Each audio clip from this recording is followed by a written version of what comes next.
Hey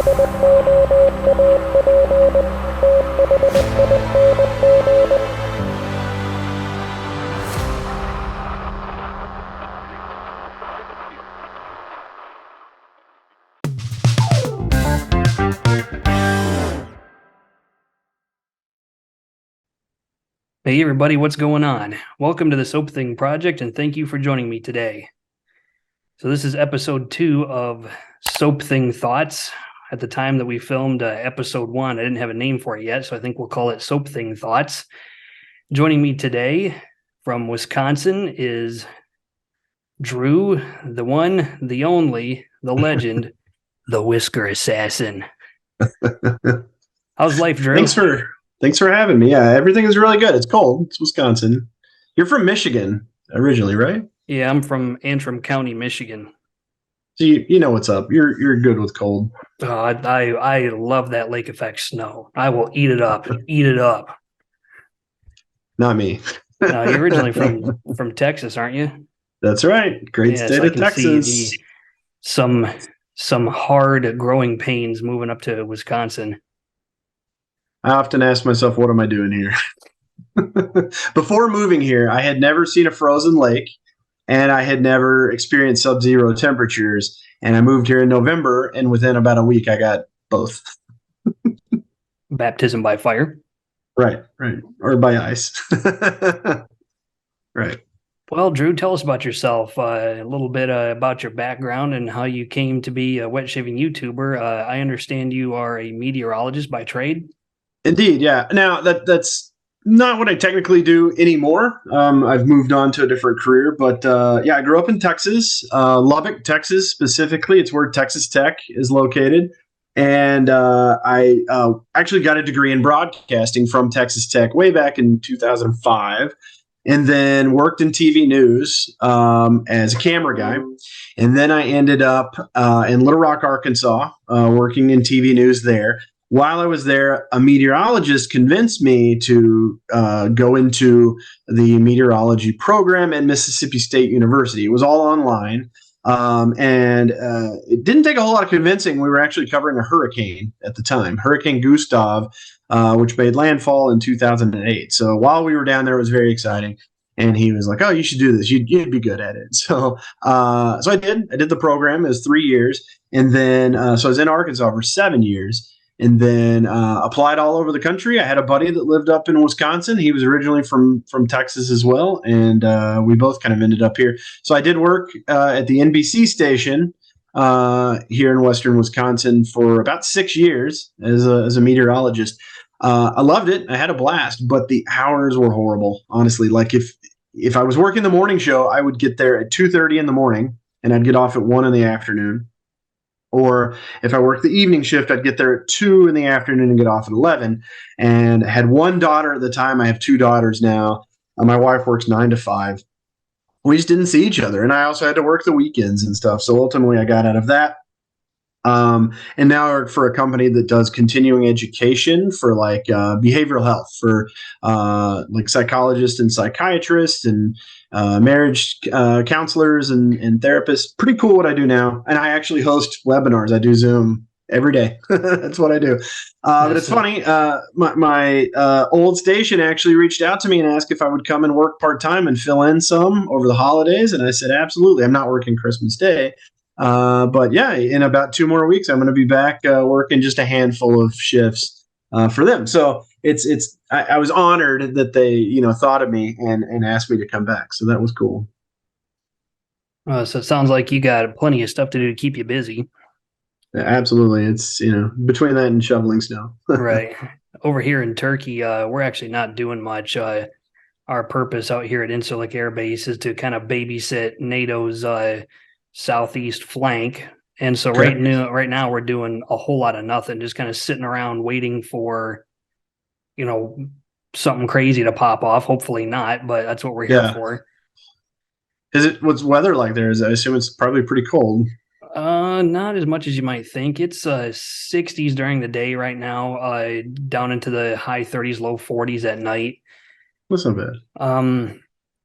In the summertime, it's like Miami weather. It is hot and humid because we're only about 20-mile drive from the Mediterranean. Yep, that's what I was gonna say. Close proximity to Mediterranean. Yeah. So, what got you into YouTube, Drew? Well, so what actually got me into wet shaving, for my entire life, 15 until I was in my early 30s, I just used, Gillette in a can, cheap Bic disposables. I was just, as quick as I could be done with shaving.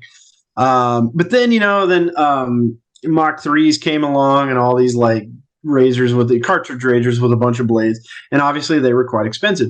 Before I was on air, before I was a meteorologist and I was behind the camera, I would shave once a week. So by the end of the week, I had pretty good growth. I would knock it down with like a beard trimmer, and then I'd shave it all off Monday morning, and I'd go to work, and then I did it. And that's kind of how I saved money, because one cartridge would last me a month, basically. But then when I got the job on air, I had to shave every day. You being in the armed services, you know about that. They make you shave every single day. Yes, and they do. I was looking for a way to save money. And so what I didn't buy one, but I remember seeing the infomercials for the One Blade or whatever. Is that what it was called? The one with Pawn Stars guy, Rick from the Pawn Stars. I'm not sure. There's two famous ones that ended up on TV. One is the One Blade, another is the Supply Razor that was on Shark Tank. Okay, basically it was a twist open cheap double edge, and I didn't buy that one, but I started doing some research, and the first razor I ever bought, and again I was like, oh my god, I can buy 200 blades for like $7, $7 or $8 online, and then that'll last me a couple of years. And so like a fool, I thought that I would get into this and save money. And I bought a Mercure. Is it the 1907? It's basically a 3-piece, just meat and potatoes double edge razor. Use that every day for like 2 years, and then I can't remember. From there it just took off. I have about 30 double edge razors, and then about 4 or 5 shavettes. I just got a straight razor, and then soaps. I started using Parasso, and then I got Taylor of Old Bond Street for some reason. I don't know what made me decide to buy that. Then I kind of you made it sound like it's not good stuff. No, they're both great. They're great. I still have both right now in my collection, but I don't know what made me pick those two. I don't know. Parasso's pretty cheap. I think that was probably one reason, but Tobbs, I don't know why I went with Tobbs. But I kind of got into, I don't want to say a rut, but I got to the point that I wasn't enjoying it. And I just was using Parasso, and that was it. And I was just doing a quick shave, and I was still using I didn't acquire any new razors, any new soaps. For like 2 years, I kind of just was the same old, same old. Well, then in 2020, I had already switched jobs at that point. I didn't have to shave every day. But I guess I was online more. I don't know. And I stumbled across Kid Surfs. Kid Surfs was the first like YouTube wet shaver that I saw, and I saw he had a collection, and I thought I enjoyed doing that. I'm going to start collecting, because everything I had done prior to that was just for use. And honestly, if I had never stumbled across Kid Surfs, I would have probably still had just, one razor, blades, cheap soap, and I would be saving money. But then it took off, and I started purchasing some soaps in 2020, and I started looking at more YouTubers. My background in television, like being a camera guy, like I was itching for something to shoot, and so I just started shooting YouTube videos. And my thing is, I've never found a great setup in front of me. So I have a Canon DSLR on a tripod to my left, and then I use my phone mounted, because if I try to mount my phone in front of me, I can't really see me shaving, and I also feel like I can't get a wide enough shot. So I mount my phone on the mirror to my right, and then I switch between, if I'm shaving this side of my face, then I reference this camera, and then if I'm shaving this side, I reference that camera. So that's been my thing. So you started collecting stuff consciously. You made that decision to, like, overtly, I'm going to start this. Most people kind of stumble into it, like they don't dive down the rabbit hole, they fall down the rabbit hole.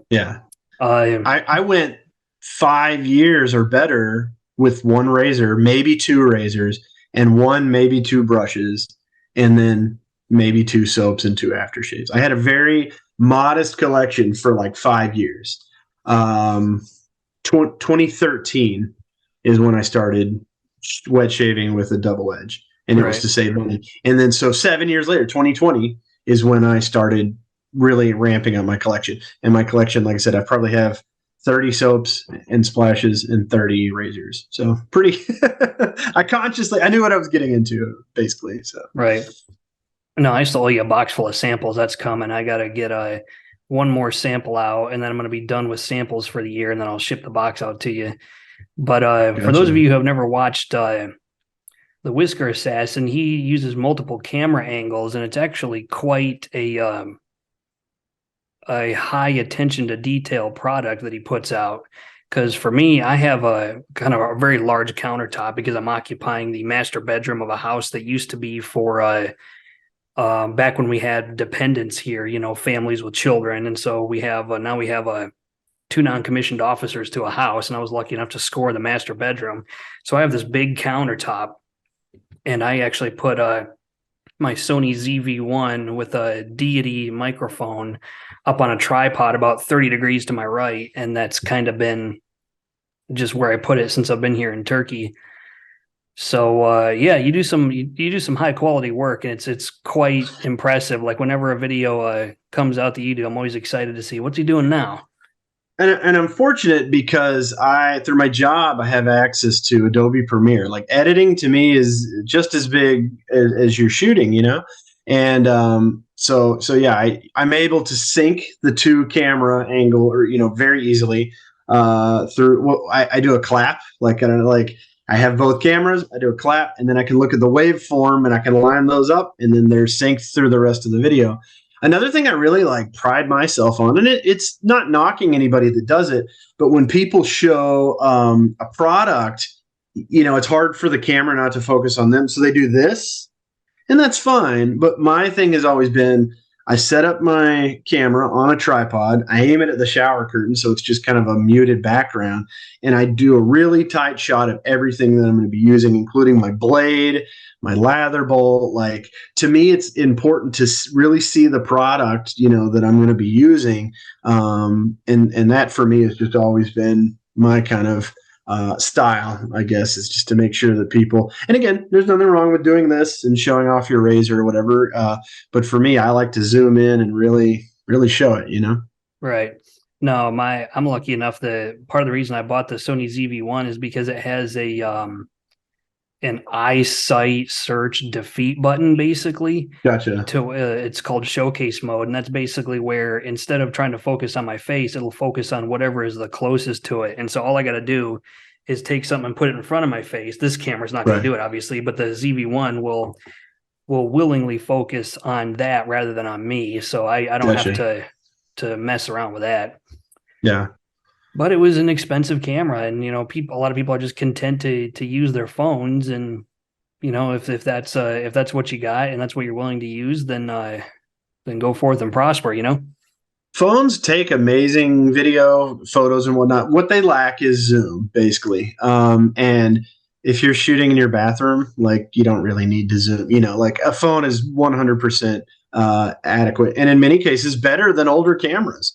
But if you're wanting to shoot a video, you know, across the street, you're going to want zoom, and, you know, phones just can't zoom the way like a big fat lens can, you know, and photography is something that I kind of do on the side. So, yeah, like that's kind of what got me to doing YouTube, is seeing other people's content and me just wanting to get in on it. Like, just because I thought I could put something decent out there. I see lots of I love watching wet shaving video. My wife just laughs at me because I'm watching them all the time on my phone. And I just basically saw other guys out there, and I thought, this is just something I want to do. So I actually I still have it. I haven't updated in a long, long time, but I have another YouTube channel where I review cereals. And it's and I don't even really like breakfast cereal that much. Somebody just asked me to do it once, and then it snowballed from there. And same thing, there's lots of funny, you know, it's not just me eating cereal. It's all kinds I always tried to mix it up and make it kind of unique and interesting. So Now you need to pick up the Wendy's Frosty cereal and review that. Oh, I didn't even know there was a Wendy's Oh yeah, Frosty. there's a Wendy's Frosty cereal. I saw it in Walmart when I was back in the States, and I posted it on Instagram. I'm like, Interesting. this is the most ridiculous thing I've ever seen. And then people were making fun of me, like whenever they would see something with Wendy's Frosty cereal, they would send it to me just to poke the bear. You know what I mean? Yeah. So The first cereal that I reviewed was Sour Patch Kids cereal, like, ugh. and not good. I I was gonna say actually like Sour Patch cereal. Kids. It was sour. It was definitely sour. I ended up the last half of a box because I didn't really like it. I made Rice Krispie treats basically out of them and took them up to work, and everyone was kind of like, "These aren't very good." So, yep, Yeah, cereal is supposed to be sweet. right, right. It was Well, weird. off the list of topics, you picked shaving soaps that are made in your home state. That's right. Off the top of my head, I'm not aware of anything that's made in Wisconsin. What you got? You got anything? There is one. I've never purchased one of their soaps, and now I feel like I'm obligated. I have to. Long Rifle Soap Company. Um, Really? yeah, it's called Long Rifle. They're kind of hard. You can basically only find them in two places: their website and Etsy. And I don't know why I've never pulled the trigger on them. They do soap and splash. I think they actually do soap, cream, and splash. So Right. the cream would be softer, for I've pretty much just bull lather, and I know that's kind of the same with you. So to me, it really doesn't matter if it's a soap, if it's a puck, if it's a cream, it doesn't really matter. I'm gonna get it in a bowl, and then I'm gonna build my lather in the bowl. But yeah, Long Rifle is made in Wisconsin. I've only lived in Wisconsin since 2013, but my wife's from here. My daughters were both born here. It's my adoptive state. I'll be Right. buried here someday. No, and we can talk about Texas too, but I had no idea. Like I'm actually quite familiar with Long Rifle Soap Company. I've tried their soap a few times. I Okay. had no idea they were made in Wisconsin. Did not know that. Kind of eastern central. So I'm in western Wisconsin. I'm actually pretty close to like the Twin Cities of Minneapolis and St. Paul, but Right. kind of central. I think it's actually a city called Stevens Point. I'm not 100% sure on that, but I know Stevens Point is kind of central Wisconsin. But you would think with Milwaukee, Green Bay, Madison, those are all three very big cities. The city I'm in is very small, but you would think out of all those three big cities, somebody out there. And I wish there was almost a website that did list where everything is made, because I always look every soap that I have. I always try to do my research and find out where, what state is it made. And yeah, I wish there was almost like a database or something that showed every single soap, because to me, see, Wisconsin is the Badger state. Like, how is there not a soap called Badger State Soap or something, from Right. Wisconsin? Right. No, well, if somebody's watching this video and they're looking for something to do, maybe we Make it need to happen. motivate you to develop a website and populate it with where everything's made. Yeah. So for me, off the top of my head that I'm aware of, there are two. There used to be a couple Mhm. more, Yeah. but we've got Denton Magic is made Okay. in my home state of Michigan. They're made I just recognize outside. the label. I've recognized the label. I've never used it, but I recognize the label totally. It's good stuff. They're made just outside of Grand Rapids. Okay. And Scott from Declaration Grooming did move Mhm. back to Georgia, but Okay. according to him, his products are still made in Michigan in the greater Detroit area. So here is an example. This is Declaration Grooming Damon. Damon. So those are two that are made in Michigan. I knew Declaration Grooming was. I didn't know that he had moved back to Georgia, and I didn't know he was from Georgia. I thought it was all Michigan. I have Shore from Declaration Grooming. If you've ever used that, Well, I love that it's stuff. yeah, like kind of a fruity, like beachy scent. Yeah. So, before I got stationed out here in Turkey, I was stationed southwest Illinois by St. Louis. Okay. So that puts me in a position where, Illinois, they have Chicago. So here we have Apex Alchemy. And Okay. this soap, I don't know if you can see it, if everybody can see it, is called, I have the spotlight right There it there. is. It's called There Cold you go. One. Okay. And Cold One is made by Apex Alchemy, and it smells exactly like Coca-Cola. Interesting. So if you like I kind of Coke, recognize that label as well. Yeah. so if you like Coke, get you some Apex Alchemy, and also Chicago Grooming. Obviously, is made in Chicago. So see if I can get that to focus. The Shiloh label. This camera is not very good at focusing. I'm starting to learn. Yeah, there you go. I see it there. Okay, so that is Illinois for you, Okay. and I live about 20 minutes from St. Louis, which means Sean Mayer of Mayer Olfactive is really close to me. Okay. Sudsy Soapery, First Line Shave are all St. Louis. St. Louis has a lot of soap makers, believe it or not. There's one, gosh, what is it? It's on Etsy, and he starts with a T. I can't remember. There's one that I want to get that's donut. It's a donut shave soap, but it's made in St. Louis. I saw somebody posted it's made in St. Louis. There's one brand that I'm thinking of. I think they're actually made in Kansas City, but there's a donut one. There's one that's called Wolf Mother. That might be it. I wish I could remember what this brand is called.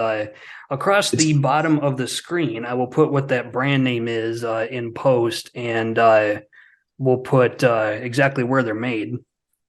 Trash Panda. They have one called Trash Panda. Right. It's got a raccoon on it. Why can I not remember? I mean, if I don't want it to be starts with a T. It's like is it Talbot? Is it no Talbot's it? You can look it up. I'm not gonna. I have one in my stash back there. I'm not gonna get up and grab it, but we'll put it across the bottom of the screen. We'll let you know what we're talking about in post production. But and then being out here in Turkey, I've got Arco for days. I have Arco. I have a couple Arco sticks. Let's talk about a couple other ones that people might not be aware of. So Shannon soaps. I have a lot of Shannons. I think I have almost every single one of their soaps.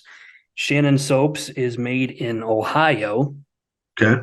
So Cooper and French is made in Minneapolis, Minnesota. Ah, okay. And Cooper and French is good stuff. If you ever tried their stuff, give it a try. We have Angora Soaps. This one is High Roller. That is made in Virginia. Angora, it's funny you mentioned that because you're in Turkey, and I know I've read online that at one point he was stationed in Turkey, and just the smells in which he encountered in Turkey inspired him to make Angora soaps. Right. There's a specific scent called Olympus that's based on the Mediterranean coast of Turkey. That was actually one of the final videos I did back in the States before I came out here. Yeah.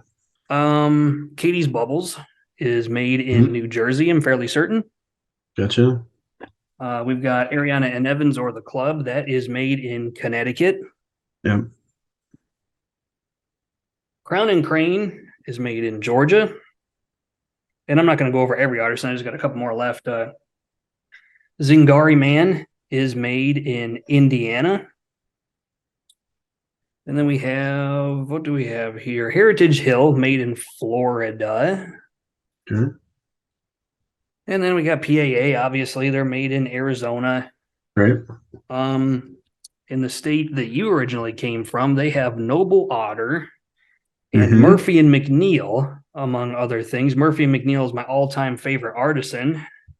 I need to feature them more on the project, but they are, as far as like just the bigger picture of what their business is, they're a used shaving gear vendor, and they also make their own stuff. Their packaging, like we got this plastic. Nobody else does samples like this. Right. Their artwork and their prices and everything is free shipping. And their soap bases are amazing. They're well worth the price. Like all that stuff, big picture put together, in my opinion, makes them my all-time favorite artisan. I bought a used razor. I bought a used razor from them years ago. It's a Razor Rock BBS. Well, BBS is good. What's wrong with that? Oh, no, it's great. I love it. But I was just saying that I bought a used razor from them. When you mentioned they sell used razors, I bought an electric blue aluminum Razor Rock BBS from them online. And so I've actually never bought one of their soaps. I had some of their samples. I got a bunch of their samples and did videos on all those. But Murphy and McNeil, I never bought a full tub of their soap, and I've never used their splash. But great Texas soap. Well, I'll tell you what, I got a full-size tub I'll send you that I can live without. So I'll throw that in the box for you too. One more. We got a 345 soap is made in Colorado. Yeah, I just picked up a sample of was it Rumpkin? Is it their pumpkin bay rum? And that's my first ever experience with 345. So I'm excited to try that. Circling back to Murphy and McNeil, they actually have a massive used shaving gear website Yeah, that I'm pretty sure is the largest single market for used shaving gear that's not a BST. interesting. So if you are somebody that wants to save a little money by buying used soaps, aftershaves, brushes, razors, head on over to Murphy and McNeil. I'm not affiliated with them at all. I like the way they do business. And if you don't want to deal with the frustration of buy, sell, and trade forums on like Facebook and things like that, if you just want to hit add to cart and have it shipped to your doorstep, head on over to Murphy and McNeil's used marketplace. They do some really good stuff. And eBay, they list all their stuff on eBay too. So Yeah, there's lots of stuff on eBay. I'm constantly yeah, surprised how much stuff I'm finding on eBay for a really good price. yeah. Cooper and French is actually the only one I'm aware of that's made in Minnesota, and by the sounds of it, they're actually quite close to where you are. Yeah, it's only about an hour and a half for me. So if you haven't tried Cooper and French, you might consider picking up their stuff. And if you want to get a sample, this is what their samples look like. Pretty big, And yeah. just the quality on this, and you get a lot of soap in there Wow. too. Yeah. Huh. And it's not like these itty bitty little Four jars. four shaves and you're done. Yeah. Yeah, no, this is gonna last you a minute. Wow. So I was gonna say the soap that I am most proud of, I guess, is Hub City Soap Company, because that's in Lubbock, Texas. That's Lubbock. This is from where David is the creator, and this is I'm born and raised in Lubbock, and so I spent 23 years in Lubbock. So Hub City Soap Company, that's the one that in fact, this was my first kind of artisan soap. This is Pages. Smells like leather. It's really, really nice. And it very much reminds me of Texas. You went in like a boot shop or something, and it would smell like Texas. But you also mentioned Noble Otter. I've got several Noble Otters. This is Firefighter. This came out. My dad's a retired firefighter. I actually bought him this set as well. But they're made in Houston, Texas, which is 9 hours away from Lubbock. Yeah, Texas is huge. If you're in Texarkana, Texas, you cross over from Arkansas into Texas, and you go like 2 or 3 miles, and there's a road sign, and it says there's a city called like Frisco, and it's like 25 miles, or it's called Cisco, 25 miles. There's a city called Hooks, and it's like 50 miles, and then it says El Paso, 813 miles, and It's a joke. So if you're in Texarkana, Texas, you are technically 50 miles closer to Chicago, Illinois, than you are to El Paso, Texas. It's crazy. That's crazy. Yeah, Texas is huge. But in comparison to Alaska, which I don't know if there's any soap makers in Alaska, Alaska's like 5 times bigger than Texas. It's almost as big as the continental United States. Yeah, Alaska dwarfs everything. Yeah, I think Alaska is about the same distance north to south as it is from the upper part of Montana to Texas. Don't quote me on that, but I'm fairly certain. Yeah, I do know that it is the northernmost, the easternmost, and westernmost state, because parts of Alaska, the Aleutian Islands, actually cross the international date line, therefore making them in the eastern hemisphere, not the western hemisphere. So it's the northernmost, eastern, and westernmost state. That's crazy. Yeah, I've been wanting to get stationed in Alaska my entire career, but so far no dice. Yeah. Another Texas soap that I have is Central Texas Soap Company, and I don't know if you've seen. Sadly, they said they're closing up shop. I have not seen that. When was that? Like about a week ago on Facebook, they posted that they were just like, "Yeah, sorry, folks, like we're done." They may come back someday. I don't know. It's funny when you mentioned the Coca-Cola one. This one smells like Dr. Pepper. It smells exactly like Dr. Pepper. It's crazy. I'm very sad to see them go. And they kind of said, yeah, anything that we've got inventory wise, this is it. But yeah, Central Texas Soap is shutting down production. Yeah, it's always sad to see an artisan bite the dust. I mean, Right. Through the Fire Fine Craft was made in northern Michigan, about 35-minute drive from where I grew up. Yeah. And they quit making soap. Sadly, I mean they're making other things. They've kind of branched off into other businesses, but they quit making shaving soap, and it was quite upsetting. Not gonna lie. I talked to my wife about it, and she made a good point. She was like, I mean, I've had this tub for like 2 years now, or approaching 2 years, and I don't know how well you can see it. It's not even half done. Like, now, part of the reason this isn't being used very fast is because I have so many soaps. I use this like once every other week. But at the rate I'm going, this is going to last me like 10 more years probably. So it's sad that you purchase from them, but unless you're buying a lot of their soaps, like you're going to run out. So or you're not going to run out. You're not going to need their product again for a long time unless you're buying multiple of their soaps. But yeah, sad to see that. Yeah. Unless you're somebody. Go ahead. I'm sorry.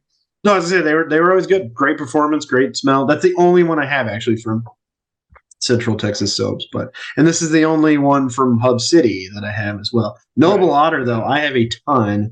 I have probably 5 or so of Noble Otter, including, I'm super excited. This is going to be my next video. This came in today, but this is 'Tis the Season. I ordered it on Black Friday, and it just came in the mail today. Very excited. This is probably my 5th or 6th Noble Otter. It's basically raspberry, apple, and like fir tree. So very nice. Yeah, very Christmassy. Everybody's got to have a Christmas soap in their collection. But yeah, right. We got to get out of here pretty soon because the clock on that 9-foot nuclear weapon is ticking. Zoom is about to kick us out. But right. I don't want to talk about one thing before we go. Yeah, you're right. Unless you're somebody who just buys one tub and then uses it all up over the course of 3 months and then buys another one. Right. If an artisan goes out of business, you're likely to still have their stuff in your collection long after they're gone. That's just the way it is. Yeah. Okay. Well, I think I'm going to do the frag out with the Tom Ford Beau de Jour that we did in the episode 1. I understand you don't have one to use, but you said you liked, or that your wife likes Legend. What was it? By Mont Blanc Legend. Yeah. But what I have, Sterling Soap Company, like I said, I mentioned I lived in Arkansas for several years. Sterling is made in Arkansas, which to me is great because Arkansas is a pretty small state. And a lot of people argue that Sterling is hands down the best soap out there. I have tons of different tubs of Sterling soap, but this is D503, and it is a dupe of Legend by Mont Blanc. So this soap and Splash, my wife really, and also there's a PAA that's also a dupe of a Gondolier. Is basically the same scent. Yes, the Sterling is the safe bet. Like if you don't know what to buy or what to use, right? Just grab a Sterling. It's an easy one. And Mont Blanc Legend is actually substantially similar in scent to Abercrombie and Fitch Fierce. Interesting. It's almost the same scent, believe it or not. Interesting. Well, what have you got for parting words with the 60 seconds we got left? Thanks for having me on. This is great. I appreciate everybody that watches my videos. What I really like is the connections, like you and I connecting. I've connected with people all over the world. Like, it's just great to be able to make those connections. If you'd asked me 3 years ago, would I be having conversations with people all over the world? I wouldn't have believed you. And if anything, it's kind of brought me closer to everybody else. And it's such a great community, and I think that's great. So thanks for having me. And I love the wet shaving community. Well, thanks for coming on. Check out Whisker Assassin on YouTube. I will put him all over the place, just like I did for the last guy. I want to thank everybody for watching. Thanks for coming on, Drew. You're welcome back anytime. This is Soap Thing telling you, shave like you mean it. Thanks for watching.